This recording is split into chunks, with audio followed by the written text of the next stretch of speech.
Hey. Hai. Hai Sarah. Hi everyone. Halo. Hai Kak Muslim. Hai Rais, Fitra. Hello everyone. Good Hi. evening. Good evening. Good evening. Hi Nice JJ. to meet you guys. Hey, it's nice to meet you too, Rais. Looks like Rais is our special president. member. Yes. Our special member ya. All of us Loyal. call Hi Rais. All right.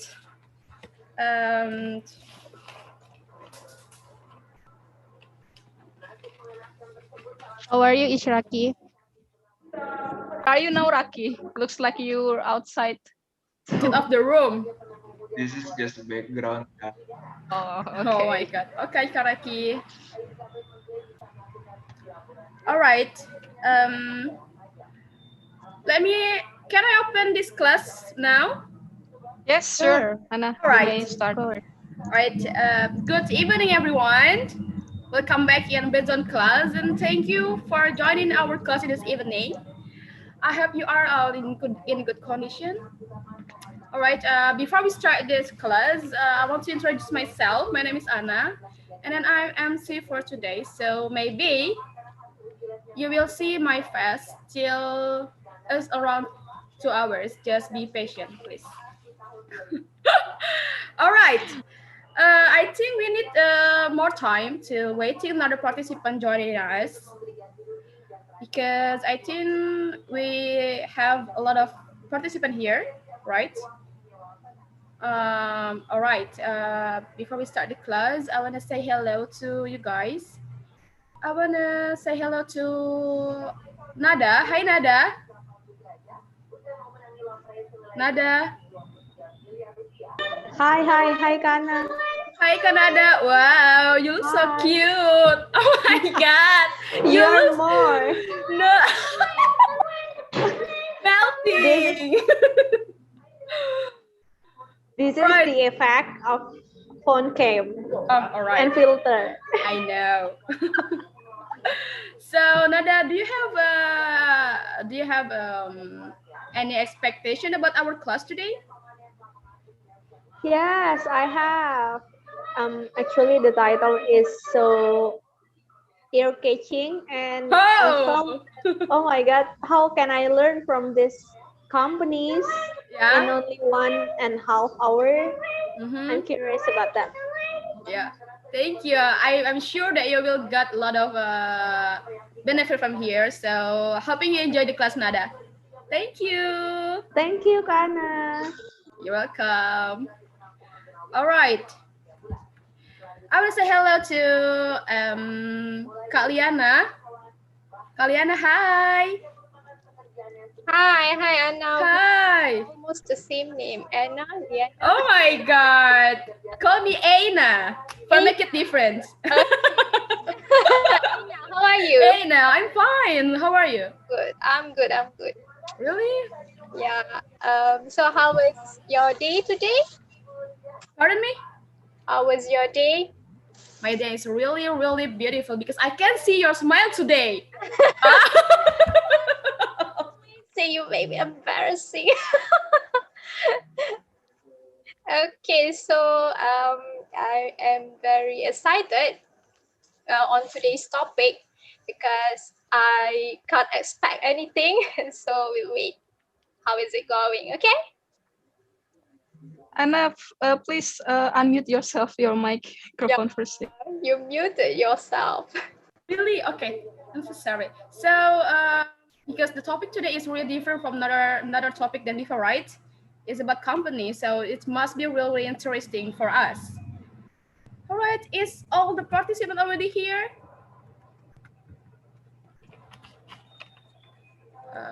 Kak Ani?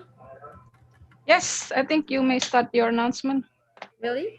Yes. All right. I think because all the participants already in this class, once again, I want to say hello to you guys. Hi, Britzoners. Hello. Hi.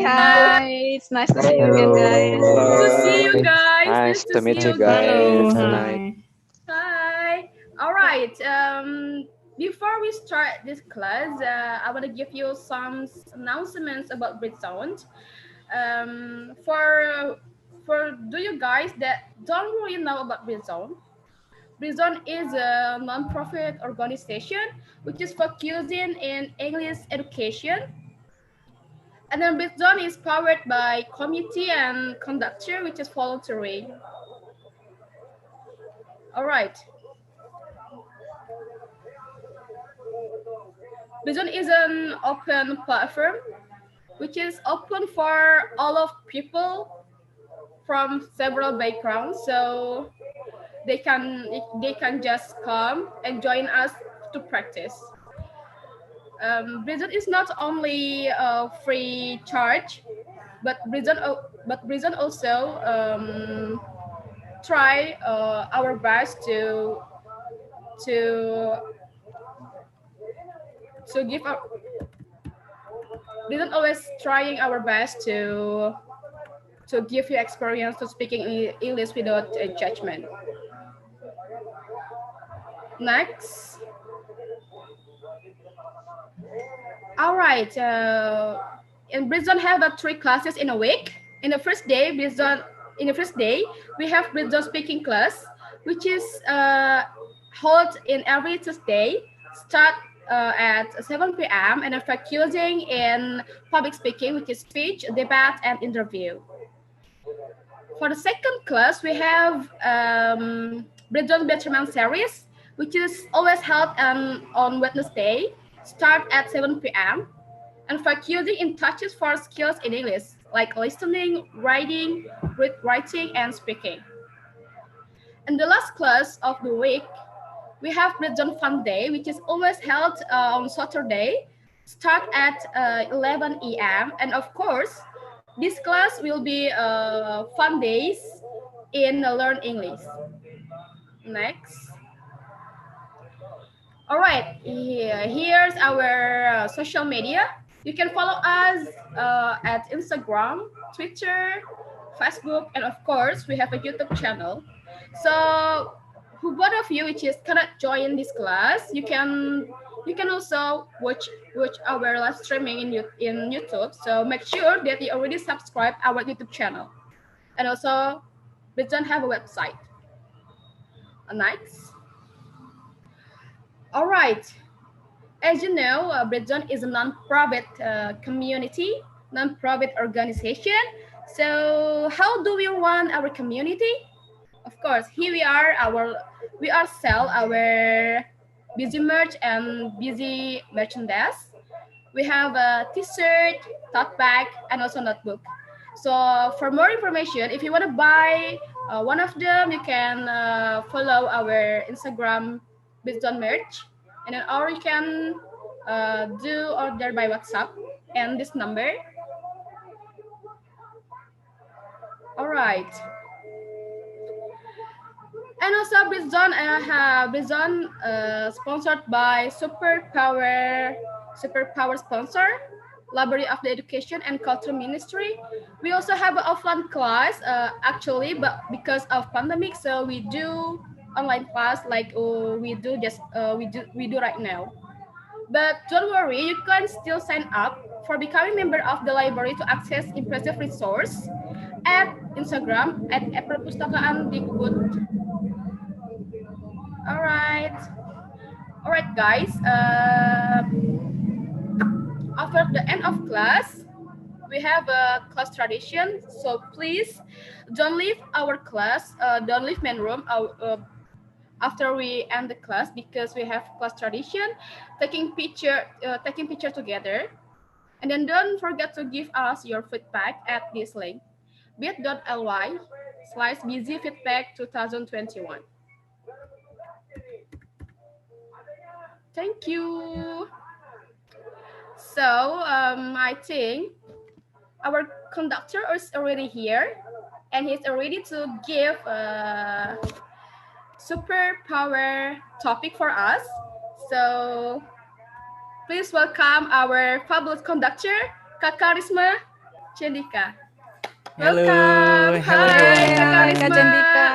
Hey, Hi, hey, Anna. Kharisma. Hi. Hey. How are you, Kak? Really good, really good. Pretty good. So are you ready for today's class? I think so. Yeah, because we have I'm a lot ready of for participants here. Oh my I'm god. ready for the next 1.5 hours. So Sure. I finally bring my chair. Really? So I'm not standing anymore because I anticipate to I see. stand for a long time. Because Yeah. it's need more time. All right. So you can start the class, Kak, right now. Okay. All right. All right. Well, okay. Bismillahirrahmanirrahim. Assalamualaikum warahmatullahi wabarakatuh. Hello everyone. Hi. Good evening. Kak. Yeah, I'm very evening. very excited to be here. Because actually, I really want to. I mean, I have the kind of willingness to join this kind of community, like something similar, because I'm pretty believe that English is very very important, because English is a habit actually. So we always need somebody to talk to, and we always need a community to talk and practice our English. And I'm kind of try to also create a similar club among designers, but it's turned out it didn't run really well because people are seems not highly motivated in learning English. But I really impressed with your guys' spirit in learning English together, and I can see like there's 40 participants joining right now, and I hope I can deliver something useful for you guys by sharing my experience. But also maybe I want to make this more like a conversational a type of things. I don't want to like trying to educate things to you guys. If you have any questions or any thoughts or any opinions, like even in the middle of my delivery, you can just like raise your hand or maybe ask or say something that is totally fine. And yeah, so I'm really excited. Also, actually, I really kind of a bit nervous now because I'm here. I really want to join this kind of community, but in the first time I'm joining as a speaker. So I don't really know like what kind of expectation you guys have for me.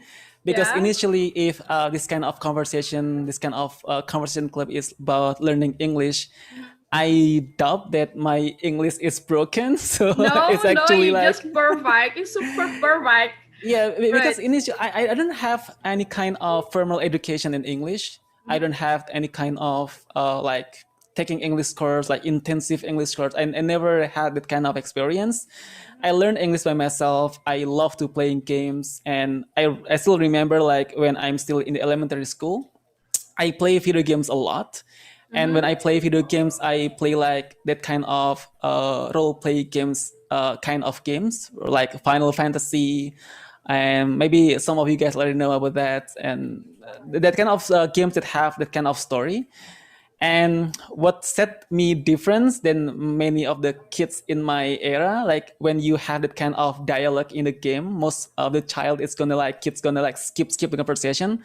I'm trying my best to really understand the story because this is the main point of interest of a game, right? So this is the first time I really a bit falling in love with English and trying to my best to learn English because I want to learn more and understand more about the story of the game, the beginnings.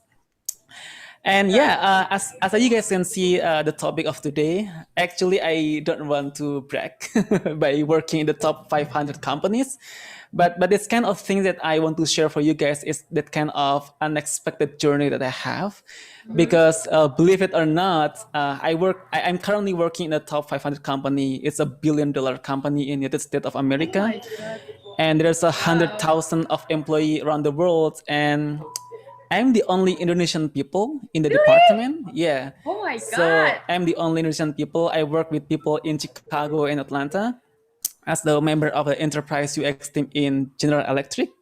If you guys know GE is a company that being founded by Thomas Alva Edison, the founder of like things, and the founder of like bulb. Yeah. It's like 250 250 years ago is the first invention of light bulb, and when he founded General Electrics. And currently I'm working as a part of the teams I'm becoming a user interface. I'm becoming a senior user interface and user experience designer there, among with some folks from United States, from India, and from the other continents.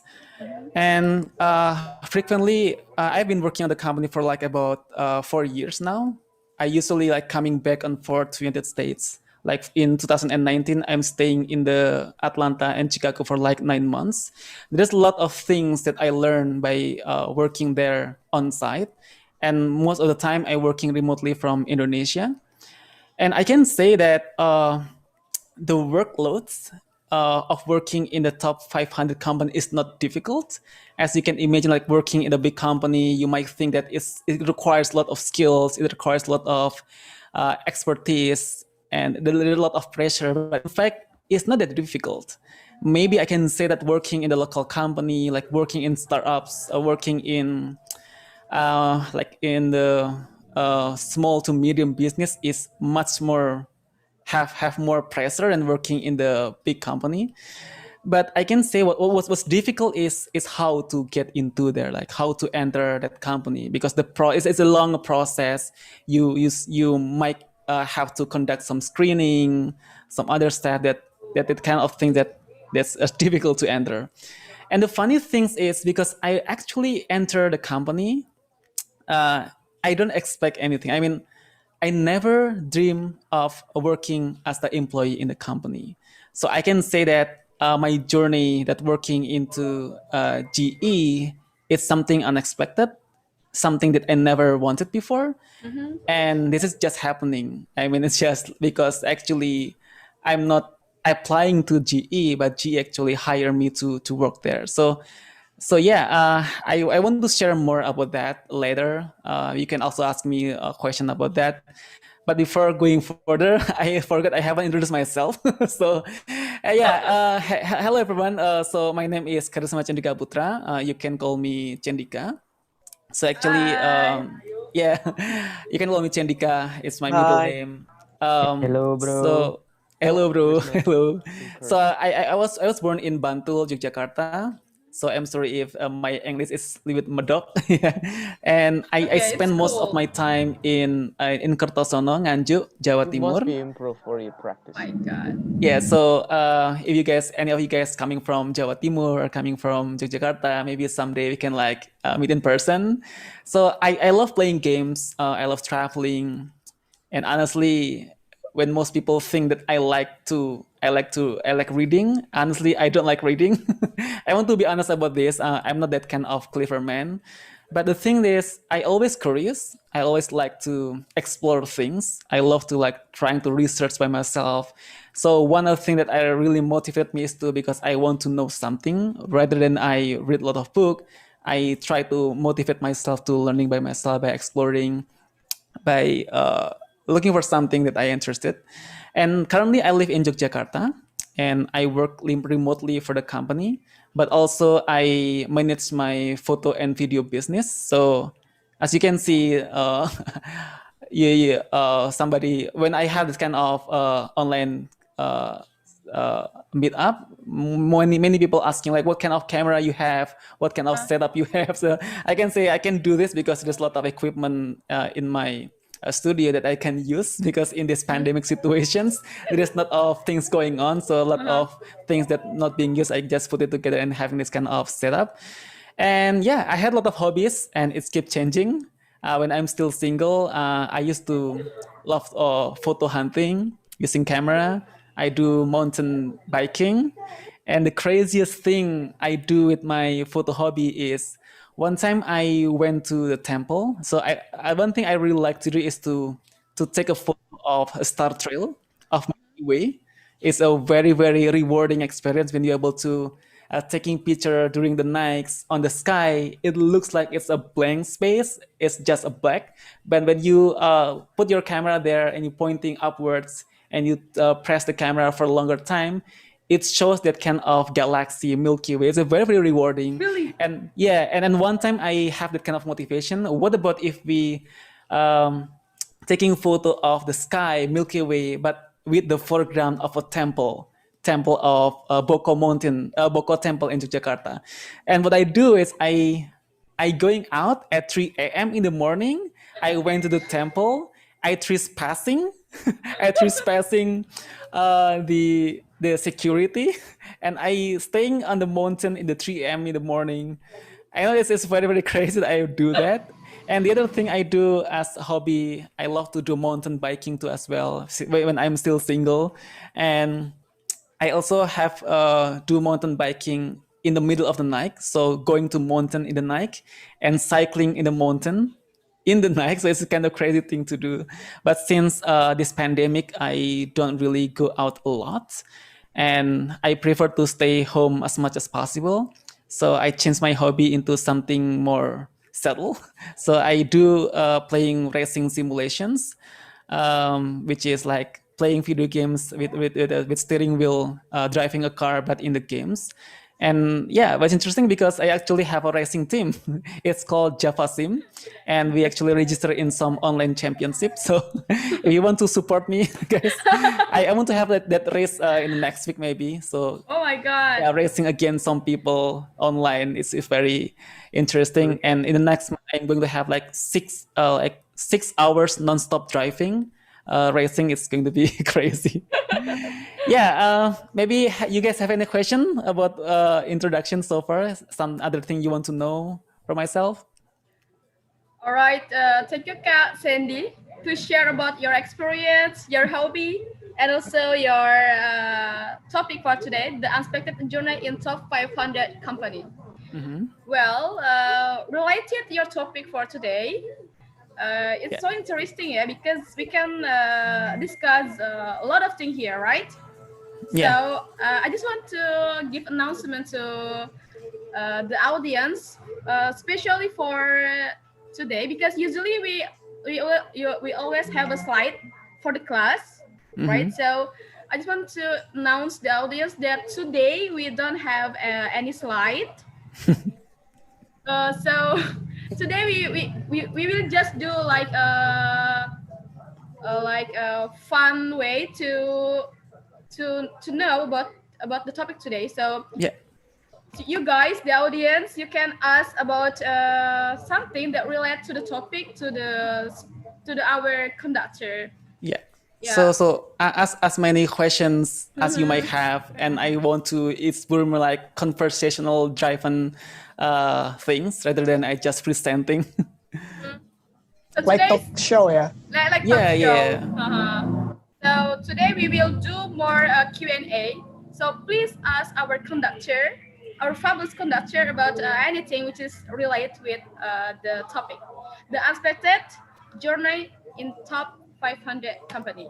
Okay, so maybe Anna, before we start, I want to know one thing from you guys, and it's real also it's going to be like very important for me to as well to know. So one of the things, because it's also an English community, and our main goal is really to encourage people to use English more and to practice English more, because maybe some people have a different motivation, right, in learning English. And my question is like, maybe we'll start with you, Anna. What's the moment in your life that you think English is more needed than ever? Like, what's the moment you think, oh, I need to learn more about English? Is there any particular situation that you ever face that you think that, oh God, I need to learn English more? Is there any kind of thing like that? All right. I think every person have a different experience why they want to learn about English, right? Yeah. So my experience is when I was still in vocational high school, I cannot speak yet in English. So and then there is one of my friends. She is in here also. She is Putri Kurnia Melina. Hi Putri. Putri, are you there? Princess. Hi, Anna. Hi Putri. This person, the one who make me want to learn about English. Why? Because in the first meeting, this girl called me bastard. Wow, it's so mean. Anna, Language. Really? Wow. how could you Only say princess can that be to so me? mean. I want all your Putri, here. why were you so mean? Anna, Anna, I think you misheard. No. You called me bastard with your lovely friend Inga. I know. I remember that. I really remember that. Bastard mean cute, right? Sure. And then after that, I don't know the meaning of bastard, right? And I just smiling. Okay. At that time, and then this girl with her friend always call me bastard when they meet me. Oh my god! After that, all right, I need to do something. Right? All right. I go to English English course, and the plot twist is in that English course I meet Putri again. Okay. Do you know when I enter my room? Oh my god, that's Putri. What the fuck, man? It's like, can you imagine? I meet Putri in a school and I meet Putri in English course. All right. And after learning about English, I'm trying to be class, meet Putri again. All right. And then, start from there. I learned about English till now. So I want to say thank you to Putri. Because of you, I can speak English right now. Thank you so much. And then finally, you know the meaning of bastard. Yeah, and finally I know that. Can I make a clarification? No. I don't need that. Anna, you ruined my reputation. I'm the head of Britzone Betterment series. Putri. No, it's not your time for clarification. Please find another time. No? All right, I'll give you 1 minute. Actually, at that time, I'm still trying to learn English, and I'm wondering what that word means. And I was discussing that word with my friend, and Anna comes out, and Also, bastard is actually a cool thing. Like there's a lot of bands called something bastard, and I know one of the Bandung graffiti like bomber paint artist also called Ranger Bastard. At the beginning, also think it's a cool thing, but if you being called bastard, it might also mean different things. So I don't know. Yeah. So why I asked about that question, guys, because from my experience working with people from United States, like I can say native speaker, and I'm the only Indonesian people there. It's a really, really challenging experience. I mean, what I learned that for me, like for myself, I already like trying to do my best to always using English in my everyday conversation things. And like when I'm by myself, I try to practice English. I like trying to speak everything I say in English. I practice English with my wife too as well. And also trying to conduct some English day in my in the home with some of my friends. I also try to do a lot of things in English, but it's true that we still need more practice. I mean, it's never enough. Why I can say that is because when I working in that company, it's very difficult for me to understand what they say.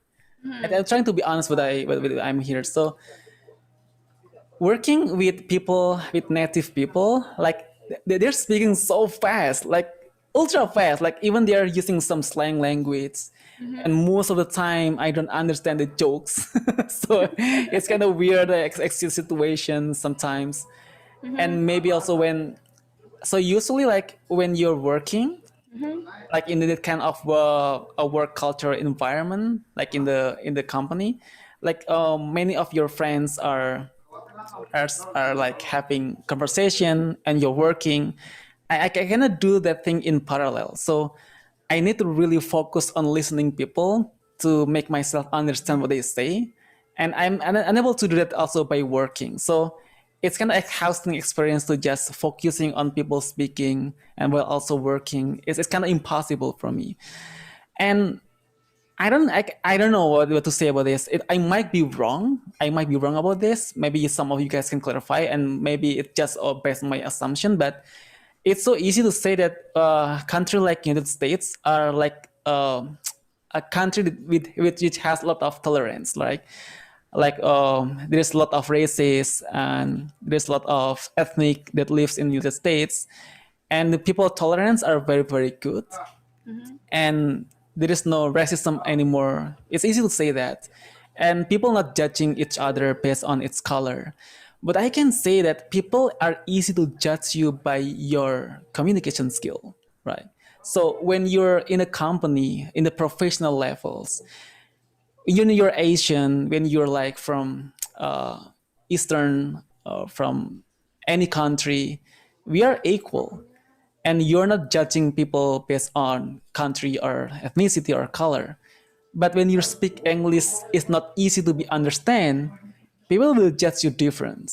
So, for example, like when you're unable to deliver your ideas better in a good way, so it means that you are not worth to be listened. So it's kind of a hard things to shallow, but it's that kind of truth, right? So this is the importance of English.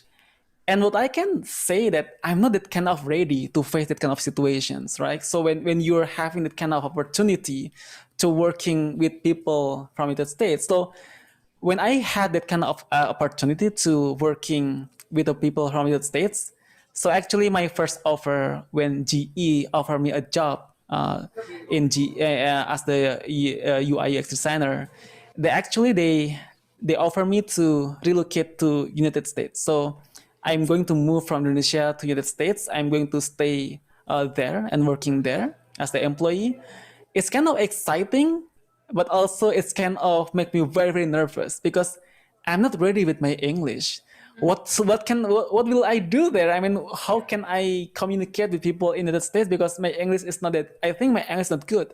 The easiest parameter, the benchmark, if you want to know like when you're ready or not to live there, is when you listen to some sitcom or some movie, and you can understand like 80 or 90% of the movie or the serial TV context without having to read the subtitles. When you're able to do that, I'm pretty sure you're ready to live there and to like being part of the people community as the native speaker.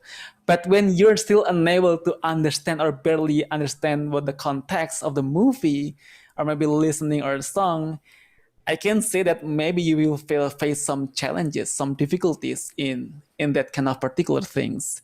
So that's the thing, guys. But I honestly I don't really want to make you guys scary and like trying to stop your dream working in the top 500 company, working in a multinational company. Still, it's a very good. But what I want to emphasize here is please use more of this community, like trying your best to really make use of the same friends, same community, which have the same ideas, same willingness. Because what I see right now is a lot of people are still like hesitate in learning English. Like I often still say that, hey guys, let's have some English tea. English tea, I don't really interested. I mean, you so on, blah, blah, blah. It's still happening in our community, in our society. So please make use that more because it's a very, very important to really have more practice and make English as more of your habit. And the other things is that I can say one of the things I learned is we have to dream big, right? The first I say that, yeah, I had a kind of weird experience in English, but it's still motivating me because it's worth it. I mean, having experience abroad is a very, very important. So even I don't have kind of intention in working there, but once I get there, I suddenly have that kind of motivation in more and more of having more kind of experience, like working with people, with native people, working outside Indonesia, and having this kind of vast and broad experience and not just staying in your local community. One of the things that maybe the motivation is to, okay, because when I'm working in the States, I can have that like that kind of tourist like experience. I can visit a lot of places. I can go here, go there. But it's more than that. And maybe people, when you like, often heard when people have that kind of money and they are spending money by traveling outside Indonesia. And many people are, hi, why you're traveling outside Indonesia. Indonesia is still beautiful. There's a lot of things to explore. Yes, I agree with that. But there are a lot of things that you don't get when you only traveling inside your country. And what I learned when I'm working and traveling outside is that there's a lot of things to learn, like how people culture, the work ethics, like how people behave, like the motivation of people. There's a lot of things to learn. And it's really like open my mind. It's like I have that kind of more sense of how I understand people and the way of thinking, right? And one thing that is really interesting, that what makes me really glad that I have this kind of experience is it makes me more thankful to be Indonesian people. This is reality. That's a reality. Because living in the United States or living in the outside of Indonesia is not easy. I can say like, wow, we need to do a lot of things to survive. Like for example, you can say that United States is a very beautiful, and maybe Singapore is very a clean city, or maybe in Europe is also beautiful. But I can see that, wow, I mean, there's a lot of things that makes you still miss Indonesia. Like for example, you miss like me dog in the middle of the night, and you're missing like you're unable to only wearing your flip flops out going out. A lot of things that you will miss from that kind of being an Indonesia people, right? And there's still a lot of things to as well, like we have to, and it's kind of opened my mind that with this kind of era, guys, with this globalization era, we have to be really, really thankful that people of Indonesia have a lot of benefit from here, because we are most likely having more cheaper living costs.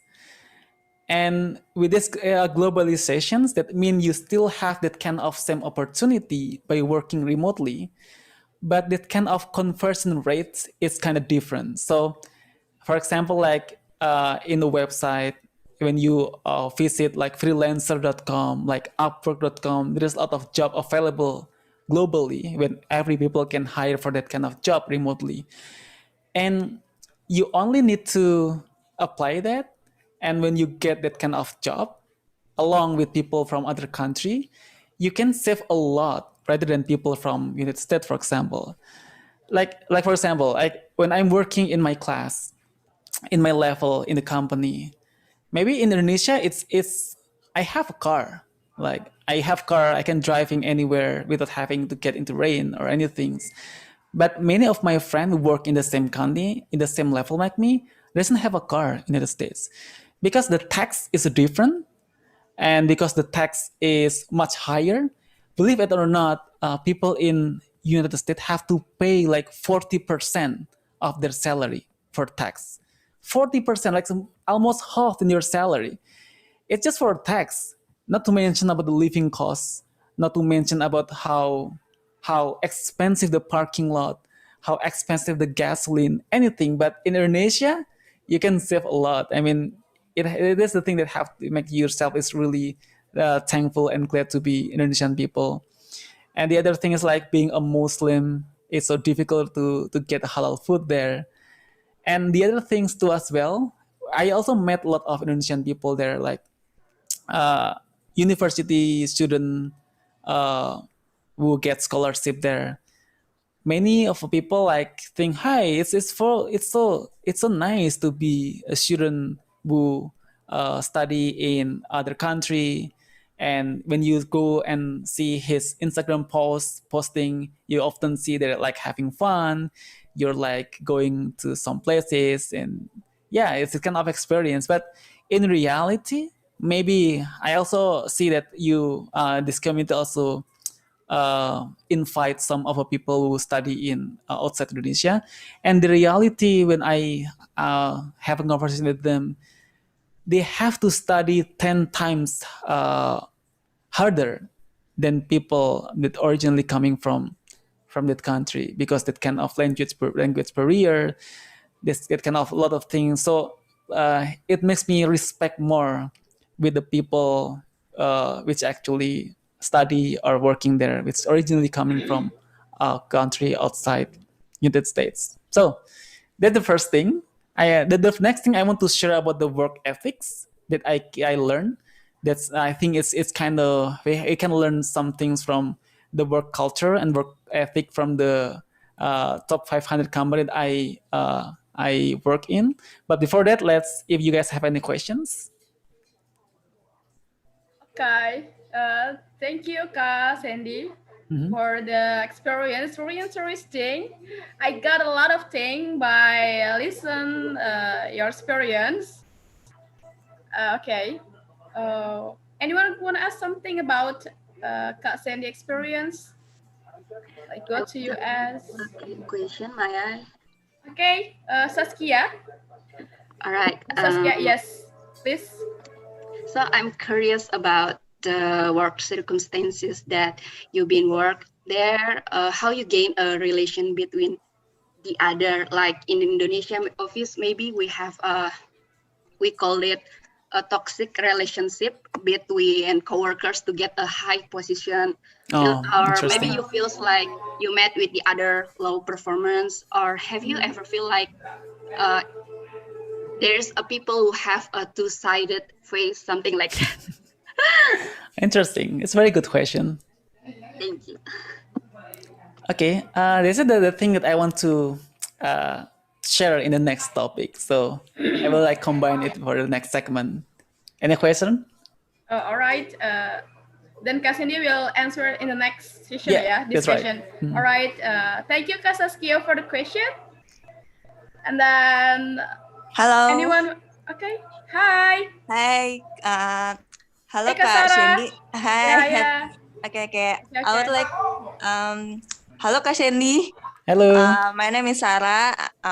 I'm interested with your story, but it's really motivating me about how you work and face the challenge, deal the people and new companies. And I would like to ask about how you deal with your challenge so far, and what's the biggest challenge you so far in your company? Because sometimes people demotivated, like when they deal the hard things in their company, even though they just join it, they just get down. But you look so positive when I hear you speaking. So I'm interested to know how you deal with them and how you stay positive with new people and new environment in your company.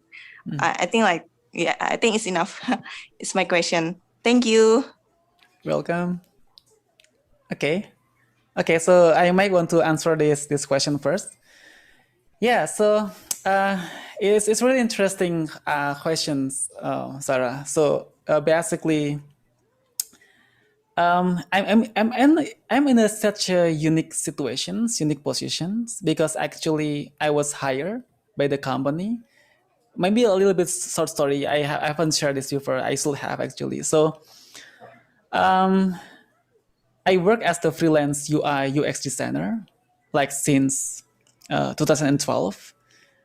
So if you guys want to have idea, what I do is actually designing website, doing some graphic designs, designing logos, creating illustrations.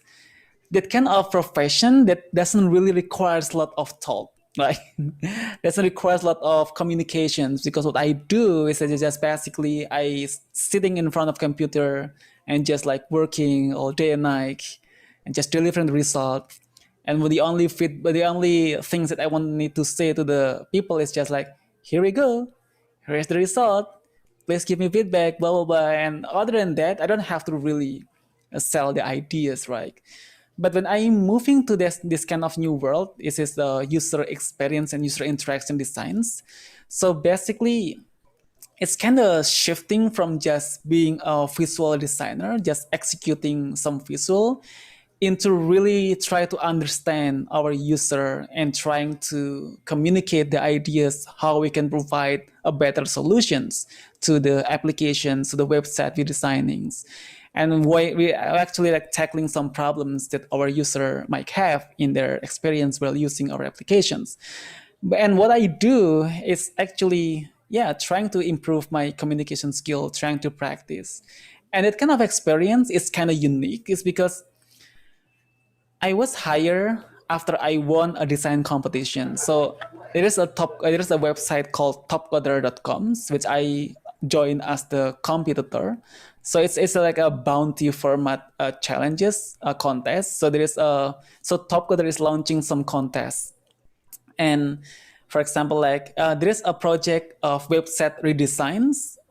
There is a prize of $1,000 for the first winner, and maybe $500 for the second winner, $300 for the third winner. And I compete in that kind of challenge. And every year, Topcoder are having that kind of championship. So the top 10 of the people who actually are competing in their platform and become the top ranked winner is actually going to fly to United States to compete together and to win the prize from sponsor. And I'm the one that actually doesn't really follow the competition, because at that moment in 2016, Stopweather is having that kind of on-site competition in Yogyakarta. And the first prize is to fly to United States and join the top 10 finalists to compete in the on-site challenge. And at that moment, I compete in Washington, D.C. I become the third winner at that moment. And GE is one of the sponsors. And I don't know what's the story behind, but finally, 2 weeks after the competitions, they offer me a job to work in GE. And it's kind of a unique situation because I was hired and I don't have idea what I need to do. And I was working with some people which actually are not also native from United States. So I got friend from India. I got friend from Iran. I got friend from the other country as well. So that kind of environment and community is like more tolerable for me to having that kind of broken English. So I just want to say that it's kind of, I feel lucky on that.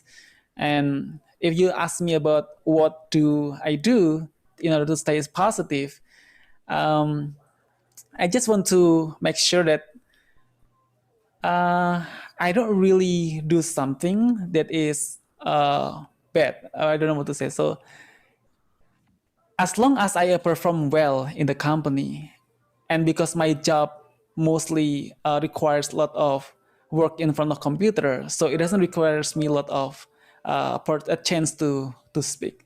So I don't know what to say, but yeah, that's a thing to deal with. So it's kind of lucky for me because most of the time I just in front of computer, but when there's a time for me to really communicate and to really using English, sometimes I feel down because people seems not easy to understand what I say, because it's not that tolerable. Like, so when you communicate with people which also are coming from outside Indonesia, when you say a false word, false pronunciations, people will still tolerate and maybe you mean this, right? It's still tolerable. But when you're speaking with native speaker, when you say something wrong, it also means wrong for them. I had that kind of experience when I going into restaurant and I want to order a steak, and I say to them that, "Hey, mom, one steak, please." What steak? You don't understand steak? Steak. So steak is like a stick, stick. And the better word is steak, not stick. Oh, okay, that's a simple thing that, oh God, why? And not to mention that there's a lot of opportunity when you are like have a conversation and you're trying to deliver a jokes, but because you said it wrong, it doesn't funny anymore because they barely understand you. So yeah, there's nothing we can do except just trying to practice more. And what I do is I'm trying to maybe select choose the community that is more tolerable. But honestly, most people are nice. Most people are, even you are coming from outside of their country, but if you are nice to them, maybe, I mean, there is a lot of things we can express rather than just speaking. Sometimes a small jokes with just requires some gesture, just smiling. It just is already enough to like really try to be kind to people. So nothing to worry about actually. Okay, I see. So the biggest challenge so far is just about communication, right? Yeah, just about communication, and when people are judging you based on how you communicate rather than just the real of yourself. Okay. Yeah, Thank hopefully you. hopefully it's become a motivation, not make you guys scary. I mean, yeah, that's my intention. Okay. It's good story. Thank you. It's also motivating me. Thank you, Sarah. Yes, you're welcome. Shall I continue, Anna? Or is there any question? More Right, questions? thank you, Kak Sarah, for the question, and then thank you for Kak You're Sandy for welcome, answering Kana. it. Yes, you're welcome too. Okay, there is two person which is asking. Okay, let's go. Okay, it's from Dina. Hi, Kak Dina. Dina, because Kak Dina is raised her hand, so I think she want to ask something. Hi, Kak Dina. Are you here? Kak Dina.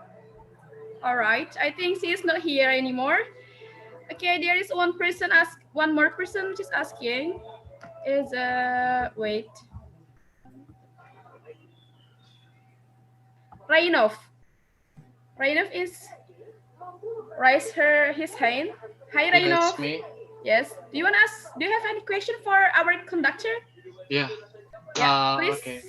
Mhm. Firstly, thank you for your story, journey, and everything. It motivates me. What I want to ask about, do you have experience about doing some tests in English, like English proficiency test? Oh. And how did you struggle with that? That would be my first question. And the second is that, are you from top university? If you're not from the top university, how did you deal with that? How did you struggle with that? Because uh, being an engineering employee would not be easy though. So yeah, how did you struggle with that? And the last questions, maybe where did you find your motivations and until being you are right now? That's my questions. Okay. Thank you, Enough. It's a very, very interesting question actually. So, English proficiency tests, I never had it before. So, yeah. I also honestly don't know, like when I taking some English test, like what score I will be. I don't have idea. And that kind of proficiency test is not becoming one of the requirements. It's kind of surprising to us, well, right? So I just realized about this. Why a very company didn't ask me to do some proficiency test, but it's not. So don't worry, guys. I mean, some company might have it, but some not. But in my case, I never had it. I just realized, okay, interesting. And secondly, is that are you coming from top university? So I don't know whether it's considered as top or not, but I am the people who are not accepted in the public university. So I'm trying to register to Universitas Gajah Mada, and I'm not being accepted. I'm trying to register into ITS, and I am not being approved to as well. And it's true not I ended up I'm not continue my university degree for 1 year. So once I graduate from the senior high school, I don't get any university at all. And actually, I was like not study for 1 year, and it's makes me so lazy to study for some entrance tests. And it turned out that in 2007, it's like more than 10. Yeah, it's a long time ago actually. I entered Amicom University. It's Timik Amicom actually at that moment. So one thing, guys, I want to say to you, coming from a very top university is such a very, very good thing for you. But it doesn't mean when you're just coming from not a top university, it will determine your future, right? Because there's still a lot of opportunity. There's a lot of things, and what I learned when I'm studying in not so top university is I have a lot of time for me to develop myself better, because I know that most of my friends which will study in top tier university, for example, like in UGM, they're very, very being stressful with some assignment, some task from their lecture, because it's so pressuring, and how you can get a good index in your report is it's kind of difficult. But in my university at the moment, it's so easy for me to get like 3.5 or maybe get 4 cum laude. It's so easy, and it lets me to motivates me to like improve myself better, and I'm having more time to work, to do more things.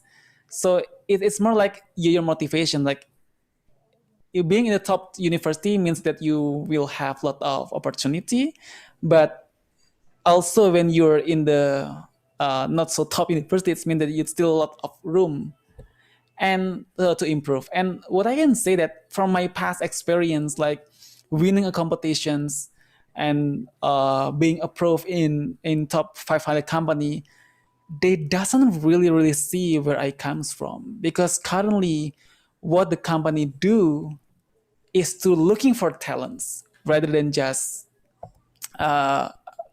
open some job vacancy and hundreds of people applying.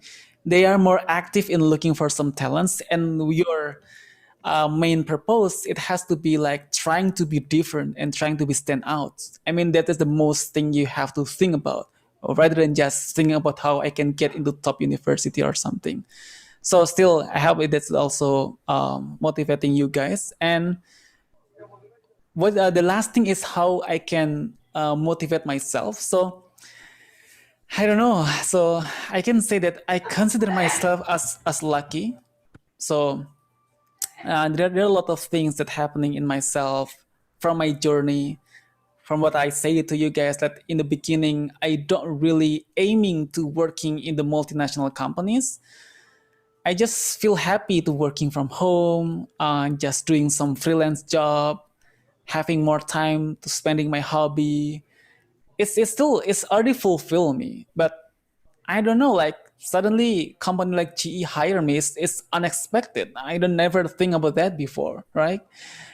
And it's also being applied to some or most or many of the person that I met, that they have that kind of very, very good experience working in the top company, or maybe successfully conducting his own business. If you ask me like what makes them successful, maybe if you say that they are very skillful, they are very clever, there is lot of resources available out there. Like for example, like in YouTube right now, or maybe in Udemy, in internet, when you googling some specific thing, if you want to be master in engineering, if you want to be master in anything, it's so easy for you to just looking for that reference on the internet, because things are available out there. The resources are available for you to learn, to listen, to study. But what makes me think is what kind of things they do different to make themselves being stand out, to make themselves being so lucky, to make themselves being higher, getting higher by a top company, to having themselves to be successful in their business. It's more than just study. It's more than just learning. It's more than just study hard. There is a X factor that you may not understand. I don't know what is it, but I just consider myself lucky.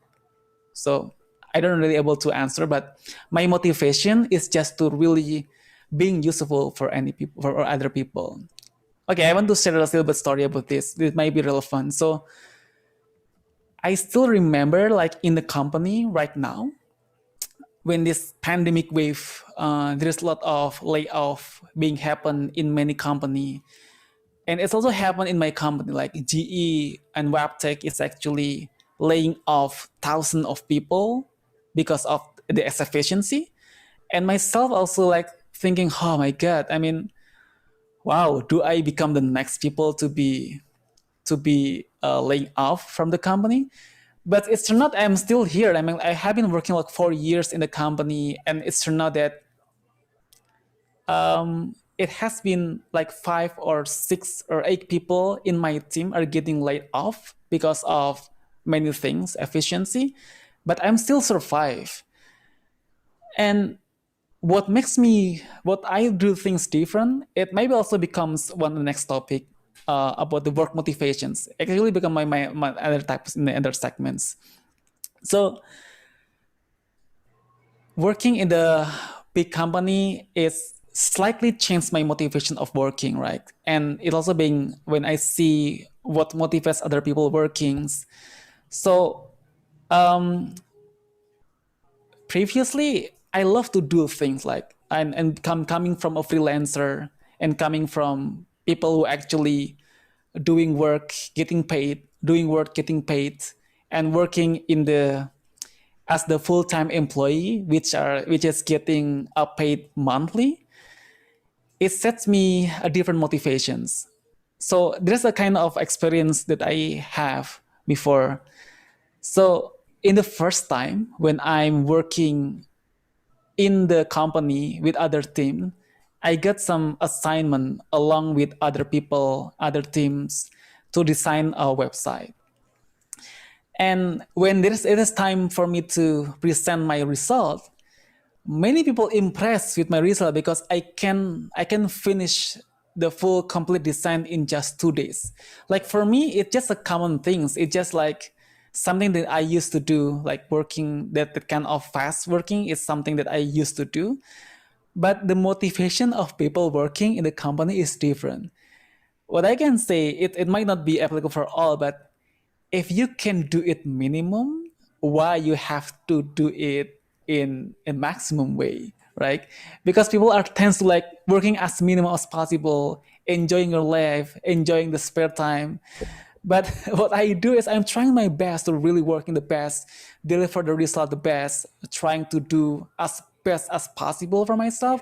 But it's not that it looks like I'm setting the bar higher for the team, and maybe some people doesn't like what I do.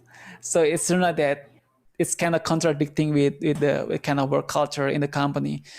But still, it's not that many people are say that you don't have to work that hard because it will affecting the others too as well. But it's not when you don't have to listen to other people. I mean, if your motivation is really to really being useful for other people, it's like we can say that my main motivation, if my work is getting recognized, and if my work is being useful for the company, if my work is being makes people happy, it also makes me happy. It's a simple things that I always do in order to like makes me happy, but it's not also as well that it also setting the bar higher for many people. And also it's becoming something that also maybe still keep me in the company, because actually that kind of contributions that I'm do it's being useful for the company. So that kind of initiative is very important. And if you're talking about initiative, so the other things that I always do is it might be also affecting my photo and video business, also affecting on how I still being survive with the company. I love to do some initiative as long as it's useful. When I competing in the 2016 in Washington DC, I'm becoming a competitor in the design competitions. I bring my camera because I love taking picture, because I love recording video. And at that moment, I entered the competitions while most of the people, most of the competitor after they're competing, they're just like sitting around, like hanging around, do nothing. I'm recording the event, actually like trying to create a film of my own. I mean, that's my initiative. I interview some of my friends, I do videography, I record a lot of things. And even the committee of the event say that, hey, Cendhika, you don't have to do this. I mean, it's not your job. there's a videographer, there's a photographer which will taking picture of you. You don't have to bring your camera and record anything. And I can say, hey, I love working this. I love doing this. I mean, I even will give it free for you because I love doing this. And when it's to know that, okay, if you want to do this, okay, you just do it. I mean, we will facilitate you. And it's to know that at the moment also interviewing the customer, I also like doing a full video. And at the end, the video that I created is being used by the company too as well. So that kind of initiative is very important. And when you are making somebody happy, when you're making some useful things that helping other people, I think the effect is going back to you. I don't know what, but it may be one of the motivation that I have to make something that useful for other people. So maybe answer the question you have. So yeah, that's it, Anna. All right.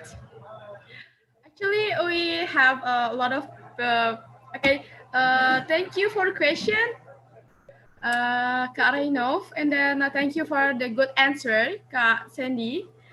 Actually, we have a lot of question here, but I want to ask you first, Kak Sandy. Do you have a next session, or we want to continue the Q&A? I will say let's continue the Q&A because it's more interactive. Oh, really? Okay. Yeah. We will continue the question then, the Q&A then. But wait, because this is a lot of too much person that wanna ask. How about if we hold first, and then you can continue your next session. Okay, Sandy. sure. Okay, please. Okay. You can continue your next session. Yeah. Okay. So the next thing, guys, what I want to share is the work culture and the work ethics of people in outside, maybe in the Western country, especially in the United States. The first thing that maybe shock you is the seniority. So, for example, like when in Indonesia, when you meet your boss, you always say, "Hello, Mister," ya kan? "Hello, Pak," and you're like trying to be as polite as possible to your boss. But when I working in the people in the Western, they're like very like more casual to their boss. They are not saying people with Mister, with Miss. They're just calling them by her name or his name. It's kind of weird for me because actually we usually like calling people by pa or bu and something, but it's not as difficult. It's different. And what I really like from that kind of interactions with people that older than you, that you don't have that kind of boundaries with them. It's kind of weird because in a company, when even that you're when there's an executive, if it is coming to you, and I witnessed it by myself, like one of my workmate and my colleague are meeting the executive, and they just like having conversation like naturally. They just like telling some jokes, and they just like friends. I mean, it's so weird when you're seeing your friends in the same level as you, and they are having conversation with the executive. They're able to like making them like as if they are friends. That kind of jokes, that kind of casuality, that kind of, I mean, things that I never have it before when I meet my, especially for example, like my boss or other people in Indonesia. This is kind of things that may be good for like breaking the boundaries, the gap between you and the upper higher, which makes you have a good, more better relationship. But in some case, like in Indonesia, it might be like something weird to be like that kind of interaction with people that older than you. And the other things that I learned is still with the work motivations. I want to continue about this because I think it's the biggest lesson I learned from there. So one thing that I really glad that I working as full-time employee and the work motivations that my manager gave it to me. So every a year, every manager in my company is having like some evaluation. Like I'm also think that it's also happening in many of the company. Once a year they have evaluations, and my manager is asking me like, Cendhika, please write down some your goals for the 2020 or 2019. So basically, my manager asked me to writing down some goals for the next year. And for me, I never had that kind of experience of writing goal. I know that I usually writing down goals, but in the company level, I never do that as the employee. So what I do is just trying to writing down. I want to studying more English better. I want to practicing English more. I want to learning about some software. I want to improve my skill, blah, blah, blah. But when my manager sees that, it's like, hey, Cendhika, this is so low level goals.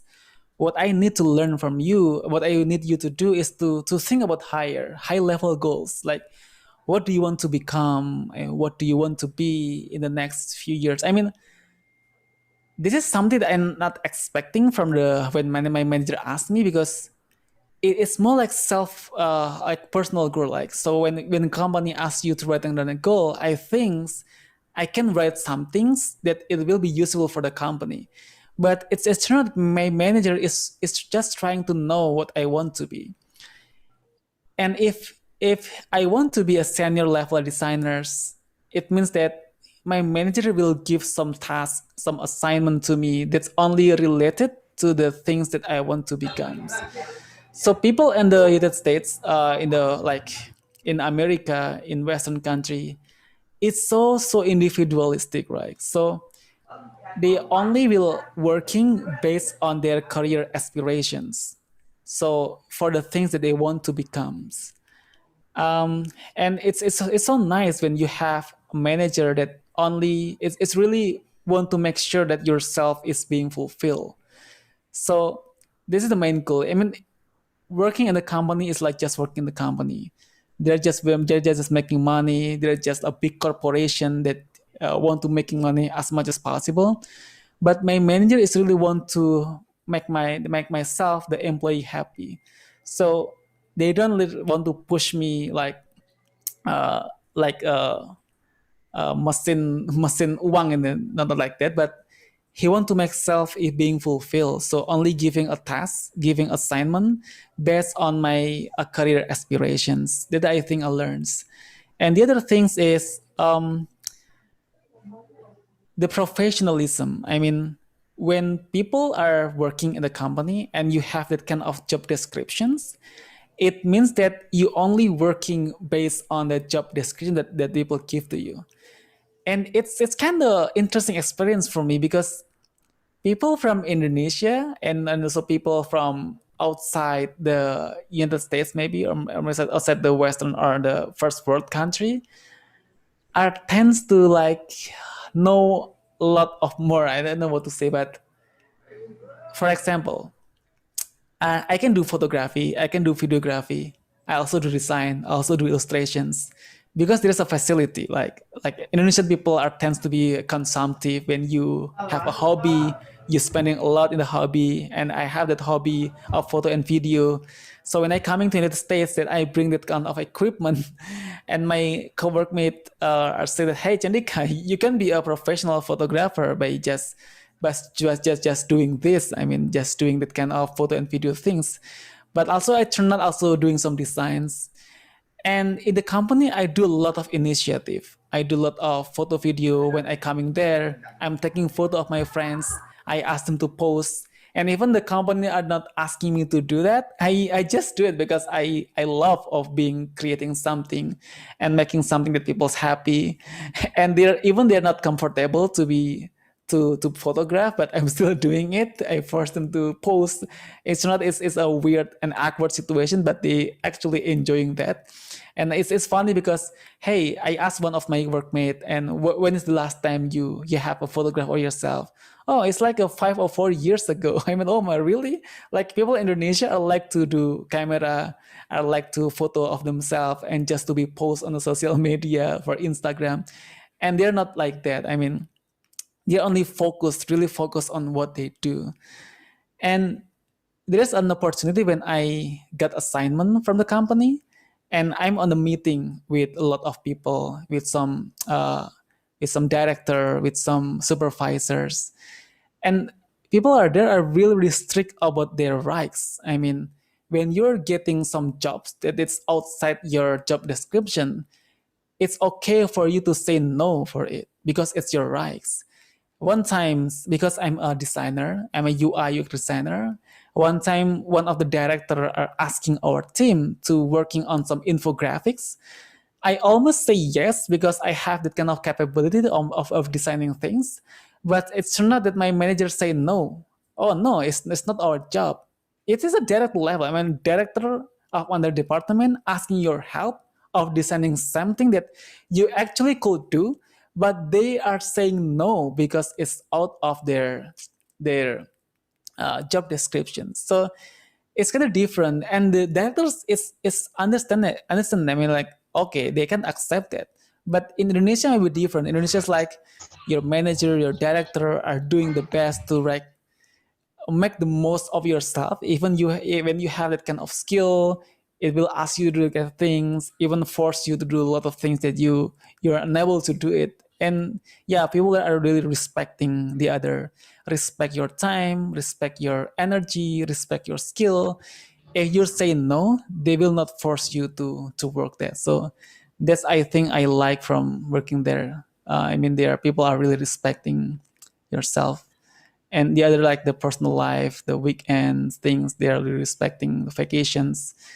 When you're on the weekend, it's so easy to determine like when you're on the weekend, people will never text you to work related things because it's kind of insulting for them to being to really like you get text of job related in the weekend because it's against your right of having the personal time. So yeah, so that's it, Anna.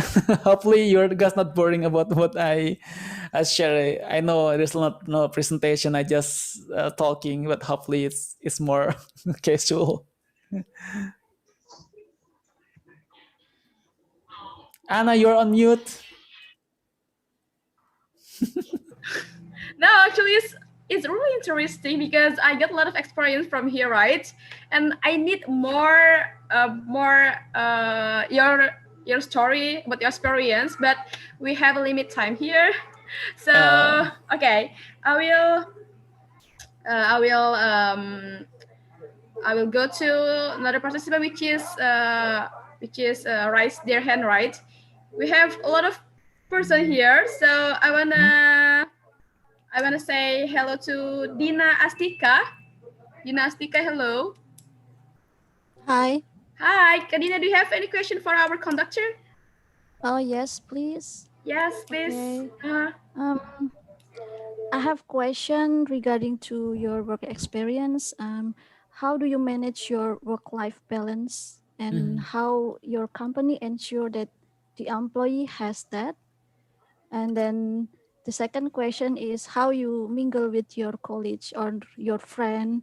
I mean, outside the work hour, and how you adjust with their lifestyle to adjust in. Thank you. Okay. So the first is about work-life balance. It's a very interesting question. So so things can be very different because currently we are in the COVID situations. So basically a lot of things are changes, like how people interacting each other. It's also different when you compare to the normal life, right? So because I'm working remotely, so it's difficult for me to explain in the most general situations. But working remotely like this, it allows me to really do a lot of things. So here's the thing. I'm kind of person that which actually unable to do one specific time. I'm sorry. I'm unable to do one specific things in the longer period of times. currently, I'm working as I have a full-time job. I also running my photo video business. I also have some freelance clients, and I love that. I love doing some multitasking because one of the happiness that I can get is when I become as productive as possible, and having this kind of variation of works is really, really rewarding. And another key that if you say the work-life balance, it might be difficult for people to have that kind of balance when you have another job outside your full-time employments. And what I do is, I'm not sure, like it's really different than when you define the work-life balance. For me, the work-life balance is really to balancing the thing that you're being asked to do and balancing the things you want to do. And the best scenario is will be like when the thing that you want to do, it's also the things that makes you and produce something that makes you productive. So since beginning, since my early age, one of my goal, I don't have that kind of goal to really working specific goal to be a pilot, to be a doctor. My goal is just to enjoying life. I mean, to do something that I like to do, because when you do something that you like to do, you're not even feeling working a single thing in your life, right? So choosing the job, as long as you follow your passions, is automatically will make you have that kind of work-life balance. And trying to love what you do is also important. So really, even I'm working like 80 hours per day, I'm still having life. I'm still thinking that I'm having life, not just working, because actually I never feel like I'm working, right? So, it's kind of cliche. I mean, it's kind of too good to be true, but it's really to finding patience is the most important things. And the other things, when I'm looking for a partner in life, okay, so my wife. So actually, I working together with my wife in home. So we are working things together. It's all become an aspect that make my work-life balance is become better. So in the photo and video business that I do outside my full-time employment, we are doing it together. So there is no like family time. There's no like working time, because any time is a working time for us. Because actually, with my wife, we are working together. Like we are resting together, we are working together. So yeah, like how you can strategize your life, how you can make everything enjoyable, how you can make things good for yourself. So the hardest situation for us actually is trying to really balancing between your maximum productivity and the limit that you're not feeling that you're not enjoying your life. So trying to balancing it more, because initially when I have that kind of chance, okay, so some story to as well. So when I'm staying in the United States for 9 months, actually my manager asking me whether I want to stay in the United States and not coming back to Indonesia, or I want to coming back to Indonesia. It's the most hard situation for me at the moment, because I already enjoying actually living in United States, like living in an apartment and having that kind of life of people are respecting each other. The air are so clean. There's no traffic jams. You can just walking around the city with no asap nalpo. There is with no gerah. It's really enjoyable. There's a lot of public space. There's a lot of park. It's so very, very enjoyable. And at that moment when my time in the States of staying there is ended, my manager asking me whether I want to continue living here and becoming like a green card. No, sorry, becoming extend my visa as a L1B visa, and so I can apply and get life here. And but I was very difficult situation because I have to choose, and it's turned out that I choose to coming back to Indonesia, and I'm just leaving that kind of opportunity, because still even living in the United States is very good, but living in Indonesia is better in my opinion, because going there for just vacation, going there to just having that kind of experience will make your knowledge being broadened, but actually like staying permanently outside Indonesia is not something I want to do, because at the end my willingness is to trying to really enjoy my life, and I'm like being more enjoy to live along with my family, with my friends, and having that kind of luxury of person Gojek in the middle of the night. Because yeah, that kind of that thing, that's simple things that actually being so luxury for most of the people there, because living in Indonesia is much more relaxing and better than living in that kind of high-paced city. People are so busy, people are so individualistic. So yeah, a lot of things. Hopefully that's, is that a question or not? Thank Anna, you, I need your help. yeah, of course, I'm here for you. Okay. Thank you, Kak Dina, for the question. And then we got a really good answer. It's really wonderful answer. All right. We will go to next question. I will go to Marisa. Hi, Marisa. Hi, can you hear me?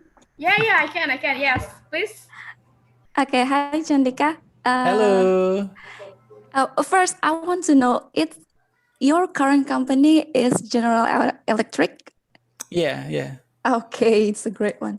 My question is, when you first landed on your global company job, maybe before General Electric, right? How do you cope with that? I mean, it's quite challenging, and it's different with your maybe your position or your job task on your previous company, on local company, or maybe you doing your own business. It's maybe you don't have quiet experience, or whatever it is that requires you to do the things that they expect you to do. Yeah, so Marisa, what I can say, I have said it before. So working in for my experience at least, so working in the big corporations in the enterprise level, it seems difficult, it seems hard, but in the reality, they are more respecting your work-life balance, I can say. What's hard is not in there, but what's difficult is actually getting into there. So that's the reality. Many of my friends, which has a very high positions in the company, I can just say my director is actually working as a director in the top 500 company in the General Electric, but they are resigning from the company and they are choosing to work in the startup for the rest, or for their next career step. It's kind of interesting for us, right? You already have that kind of good positions in the top level company, but you suddenly leaving the company in order to get work into some startups. So it means that it's not always a wow things. I mean, like when you're working in the top 500, you can say it sounds very cool, but in reality, it might be cool. It might be cool. It depends on how you see things. But what I see is like working on that on the company like this is it's really, they are really respecting your work-life balance. So they are not really forcing you to do a lot of things. You, as long as you do it in line with your job descriptions, that is enough. When you're working in the startup, when you're working in the maybe medium to low company, you're trying the best to like paying the bill. They're trying the best to like having some sales, like pushing things. It sounds that exhausting, but many people are liking doing that. For example, like myself, I have a lot of skills. I think I have like more than average expertise than many people in the company. For example, like I can do a lot of things other than just designing. I can do design, I can do photo, video, I can do illustration, I can do blah blah blah. This is the skill that might be common from people in Indonesia, because as a designer, maybe when you have that kind of money, many of you like just buying camera, just buying stuff, improving your hobby, making your hobby into more serious levels. But in United States, people are not just like doing that, because they're like just trying to focus on the single thing, trying to saving and making as efficient as possible. And it also applies to the work life and the company, because when you just like to doing single things all day, it will like it's already enough for the company, right? And how they can make you into upper positions, it means that you have to conduct some leadership training, some other things. So nothing much will affect your performance, even you're doing a lot of things in the company. But what I do is actually I'm still doing that. I'm still doing a lot of initiatives to the company. I'm still doing a lot of things that might be helpful for the company, but it doesn't really affecting anything actually. But when you're working on the startups, when you're working in the small company, anything you do is really affecting the company. So, and many people are choosing that way because they love of being appreciated of any skill they have. So it really depends. And the expectation of the, for example, like when you think that a company like General Electric will expecting a lot from you, yes, it is actually, but actually it's a single specific things that they want to know it from you. And believe it or not, in my early days in the company, I'm not doing anything. So I don't know why. Really? I'm looking for a job. Oh, what should I do? Okay, just learn. I mean, you don't have to do anything. Just learn, just getting used to, just observe, just do anything. I was like, really? I was like, I need to do things. I need to really make sure that myself is being utilized in the company. Hey, I'm your employee. Like, I'll give me some job. Okay, Cendhika, take it easy. And even my colleague say to me that, hey, Cendhika, like enjoy the wind before the storm. I mean, like if you have free time, why don't you just enjoy that? I mean, oh really? Okay, so what about the crazy deadline? Sorry, the crazy what? deadline. Oh, Crazy so, yeah. deadline. How It's is interesting. It's interesting. So, just for your reference, for your information, that as a designer, right? So I used to like create a website, like full page website, consists of 5 or 6 pages in just 1 week, maybe. Because I'm a freelancer, if I'm not finishing that design, I will not getting money, right? So, but I'm working in the company, as a designer too as well. I'm really surprised to know the reality that they are designing just 1 page. It takes them like 3 months. 3 months for 1 single page. When I'm able to do like a lot of pages at once. I know that there's a lot of process, a lot of thought of things are going on the back and on the back end. I mean, like when you're designing website, you have to like really make sure that the clients understand, the clients blah blah blah. But it's not that. Yeah, this is the pace are different, and with the crazy deadlines, most of the time when the company give me deadlines, I can finish it like maybe much faster than the deadlines that they are set, because they are respecting your goals. So there's the thing. It's become some luxury to working in the company like that, because actually they are appreciating your time. And for me,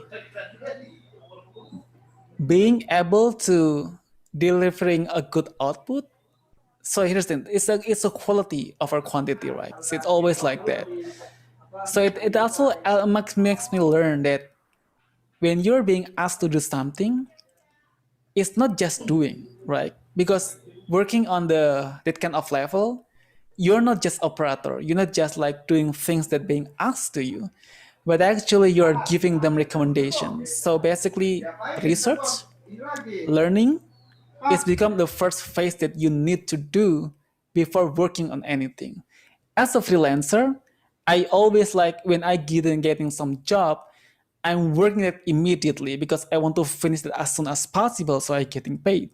But working on the enterprise level, it means that our opinions, our recommendations, our thinking process, our research is being also utilized.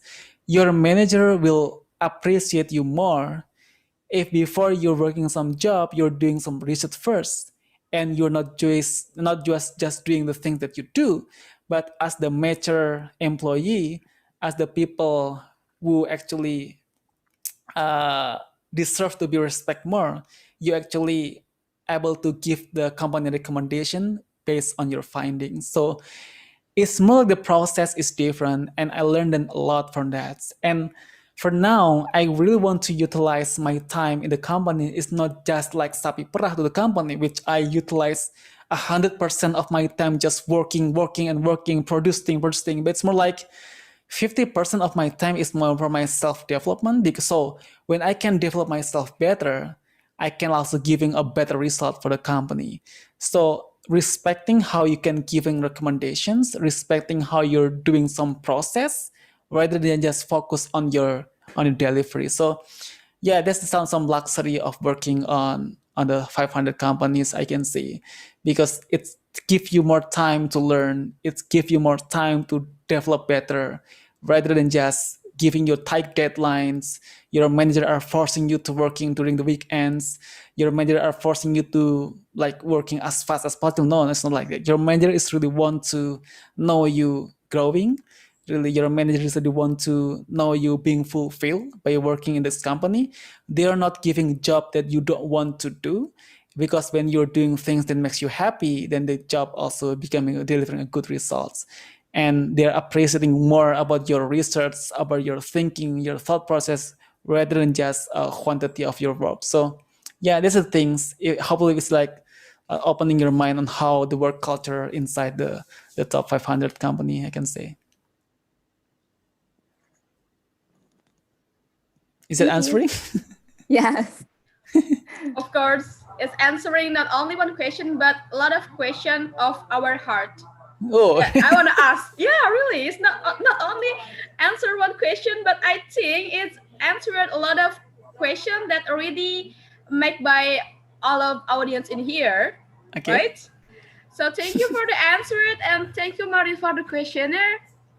It's a really, really amazing question. So actually, we still have 5%. Okay, let's do it. To asking, but actually we have limit time here. Oh my God, I'm so sorry about that. But don't worry, everyone. You can ask your question to Kak Sandy social media. Is it okay, Kak Sandy? Oh yeah, sure. Really? So may I ask you about? You can tell us about your social media or Instagram. Oh yeah, so you can contact me. Yeah, just feel free to message me on Instagram. Mm-hmm. I'm mostly active on Instagram and Facebook, but with Facebook, because I have a limited allowance of number of friends I can approve, it seems difficult to reach me on Facebook. But on Instagram, you can follow me and text me and message me at Cendhika, so Cendhika. So I'll just type here. So yeah, it's my middle name, so at Cendhika. You can always message me. I will be happy to really stay in touch with you. So another thing, guys, I also conducting some, if you're a designer and you're willing to improve your design skill, I also having some English community among designers, maybe also useful. And I really want to join more of this community if it's possible. So maybe in the future I can be a participant. Hopefully, I'm still can be still active in this community. Yeah, I really want to. Be waiting. Yeah, I really want to like being more active in English. So hopefully, I can join in the next session as a participant.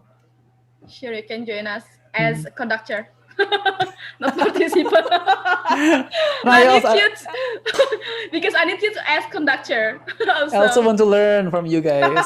All right, I will invite you for the next class. Hopefully. Hopefully. Okay. Thank you for Cindy for the great topic, for the great experience that you shared to us. The way you answer is like, oh my god, it's really cool. Like one question, and you can answer a lot of question in our heart, like I said before. Oh really? It's like one of my weakness. I always like questions. ngalor ngidul like when I sing. No, but it's cool. It's cool. Really Can hold myself. You share something that we don't know before. We never know before. I just know that in US there is an senioritas. This like, oh my god, it's really cool. It's so different with Indonesian culture, right? When you Yes. are a new employee in some company, and then you will become like, you don't have any friends. You don't have friends for it, something like that. It's Indonesian culture, I think.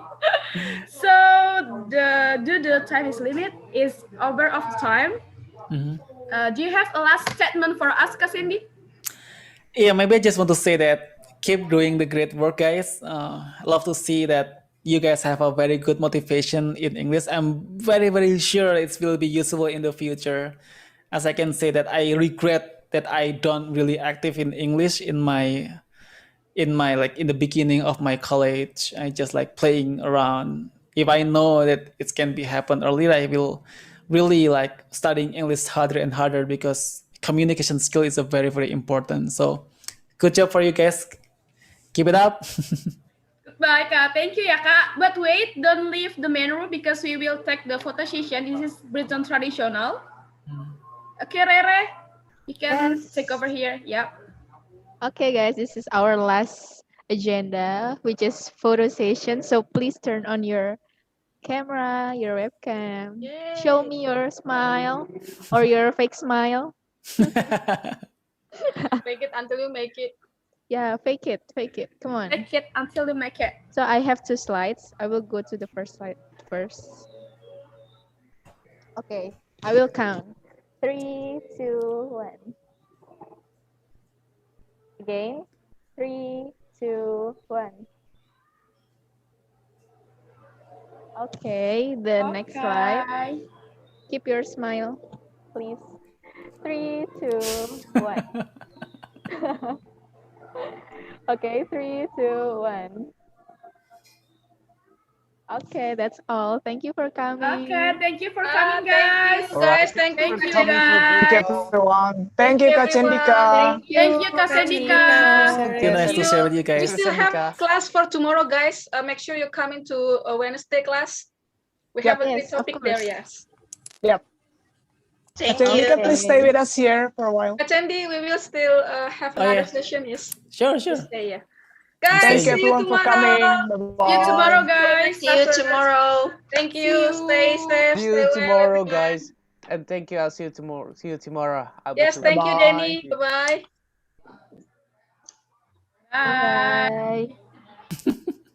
Okay, bye-bye, participants on YouTube. Bye, participant on YouTube. Oh my Oh god. yeah, YouTube. I didn't say hello to YouTube. So do I. You have briefed me earlier. Oh my god. So bye. Bye. Bye bye. I will Sampai stop the live Vina. stream. Coming. Bye-bye. Bye bye Kak Muslim.